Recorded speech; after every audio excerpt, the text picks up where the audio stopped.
Fala pessoal, tudo bem com vocês? Aqui é o Jonathan falando. Estou aqui para falar de pré-Libertadores sobre os jogos de volta envolvendo o Bahia e o Corinthians. Então peço a você, deixe o seu like aí, se inscreva no canal se não for inscrito e dê aquela força divulgando esses e demais vídeos para ajudar quem está começando.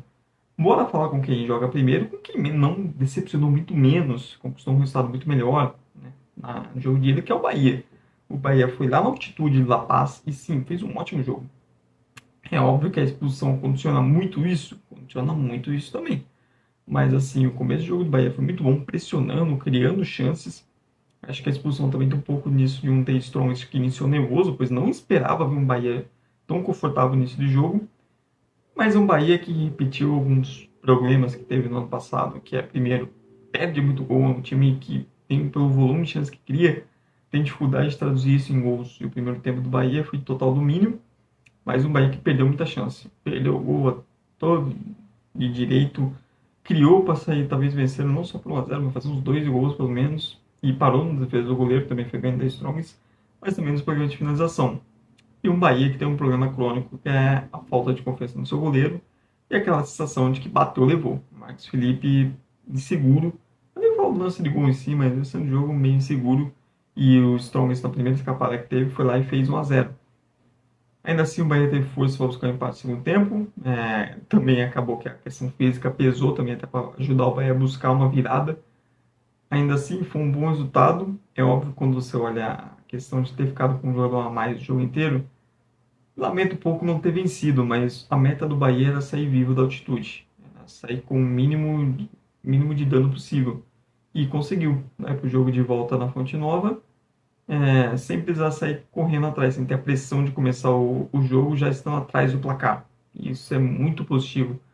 E a gente sabe que os times que jogam na altitude tão alta assim, quando desce, tem uma queda de nível.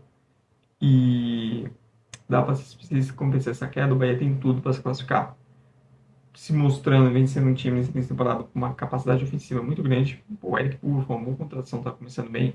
Tem a opção do William José, podendo ser um centralmente intermediário. O Lúcio Rodrigues é bom jogador. Everton Ribeiro, uma trinca de meio com Everton Ribeiro, com Jean Lucas e Caio Alexandre, tem muita qualidade. Então é um Bahia que vem crescendo, vem fazendo um bom começo de temporada, que jogando no seu torcedor, o estádio vai estar abarrotado de gente. Acho que tem tudo para se classificar. Seria muito decepcionante imaginar o Bahia sendo eliminado por um time boliviano que não conseguiu, por exemplo, criar uma vantagem na altitude. Uma coisa é se o Strong tivesse feito 3 ou 4, feito uma goleada, uma grande vitória, e aí o Bahia não conseguisse devolver isso jogando diante do seu torcedor, jogando a nível do mar. Mas agora, se foi na altitude e conseguiu sair de lá com um empate e levou tudo em aberto para decidir em casa, não classificar vai ser uma decepção muito, mas muito grande. Acho que o Bahia consegue o triunfo de maneira tranquila. Se repetir o que jogou na ida, mas colocando o pé um pouco mais em forma, acho que o Bahia consegue tranquilamente vencer, triunfar, né, no caso, nesse confronto e avançar de fase.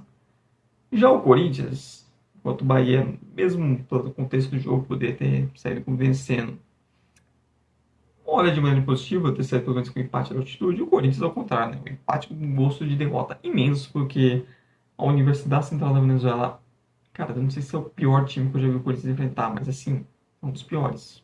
Muito, tecnicamente, é muito abaixo mesmo. Eu acho que em competições sul-americanas possivelmente foi o pior. O Corinthians já meteu, acho que na sétima Deportivo Lara, era o Corinthians de 2018 era feio também. E eu acho que compete com aquele time. É realmente uma disparidade técnica muito grande. Isso ficou evidente na ida. Quando o Corinthians botava um pouco a bola no chão, tocava alguns passos, conseguia chegar com muita facilidade. Mas é aquilo, né? Um Corinthians com uma postura totalmente vergonhosa, um desrespeito com o torcedor. É um time totalmente displicente.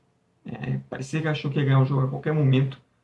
Quando fez 1 a 0, já demorou para fazer 1 a 0, já poderia ter feito muito antes. Também meio que deu uma largada no jogo, os jogadores também não se dedicando tanto sem bola. É... E viagem, né? Desculpa, em Gramado, porque no dia seguinte o seu Portenho, que é o time inferior ao Corinthians, foi na Venezuela contra o Monagas, que é um time melhor que a Universidade Central, e foi lá e meteu 4. Então isso só evidenciou ainda mais a questão muito mais de postura, de salto alto dos jogadores do Corinthians. Espero que tenha aprendido a lição. Espero realmente que isso não se repita, porque é um Corinthians que nesse 2025 essa questão de displicência não é um fator isolado. É algo que já tinha acontecido em alguns jogos do Paulista. Foi como vem ganhando, né, tudo bem. Aconteceu também em clássicos. São Paulo foi um exemplo clássico de um time totalmente displicente no ataque, achando que ia ganhar de qualquer jeito, quando o adversário estava muito frágil no primeiro tempo. E quando a situação desandou e percebeu que eles não tinham controle sobre isso, deu ruim. E foi a mesma coisa na Venezuela. O Corinthians foi 1-0, jogando de maneira bem preguiçosa. E quando a Universidade conseguiu o gol de empate, mais uma falha de André Ramalho. O Mateuzinho também péssimo. É um dos maiores sinônimos, porque o Mateuzinho muito mal, tomou duas. O lance do gol, para mim, ele tem falha dele. Tem um outro lance que a Universidade quase faz no gol no primeiro tempo, que é muita falha e desatenção dele. E o André Ramalho, mais uma vez, falhando em gols, que é costume vem se tornando um costume em 2025. E depois disso, o Corinthians perde totalmente o controle, porque tenta começar a acelerar, começa a ficar nervoso, começa a forçar cada vez mais jogadas. A Universidade ainda tem uma outra chegada, poderia inclusive ter saído com a virada. E foi um Corinthians muito decepcionante, porque não tem desculpa para empatar, para não ganhar e não ganhar com tranquilidade de um time tão inferior tecnicamente. Foi uma questão muito vergonhosa de postura. Espero que realmente tenha acendido o sinal amarelo por lá e que isso não se repita. Acredito que o Corinthians vai vencer em casa com muita facilidade. Depois jogar na Neoquímica Arena, os caras querem jogar sério, né? E é uma pena para o planejamento, porque a ideia era provavelmente o Corinthians ir lá, vencer com tranquilidade, pela diferença técnica que existe, e poder, por exemplo, colocar um time reserva no jogo de volta. Até porque no final de semana você tem quartas de final de Paulista, e depois, passando de fase, você vai ter uma viagem longa para o Equador, que depois vem, se caso elimine Mirassol, vem em seguida de mata-mata do Paulista de novo. Então, o Corinthians vai entrar numa sequência que ele não vai ter como. Então, esse era, em tese, o último jogo que daria para você fazer isso. E não vai poder, vai ter que botar titulares, porque ao invés de jogar mais, de maneira mais séria, resolver o placar logo lá, não. Entraram de maneira displicente, passaram um vexame daqueles, e agora vão ter que jogar e vão ter que, né, vão ter que golear, porque não basta só fazer um 2-0, um 2-1, isso não é suficiente. E agora eles estão devendo uma atuação realmente de gala, de mostrar a diferença técnica que existe dos dois times. Mas é isso, pessoal. Momento corneta aqui breve. Mas deixa aí nos comentários se você concorda, discorda de alguma coisa que eu falei. E os seus palpites para os jogos do Bahia contra o The Strongest e do Corinthians contra a Universidade Central da Venezuela. Não esqueça de dar like aqui no vídeo e de me seguir para mais conteúdos. Muito obrigado mesmo você que viu até o final. Tchau, tchau e até a próxima.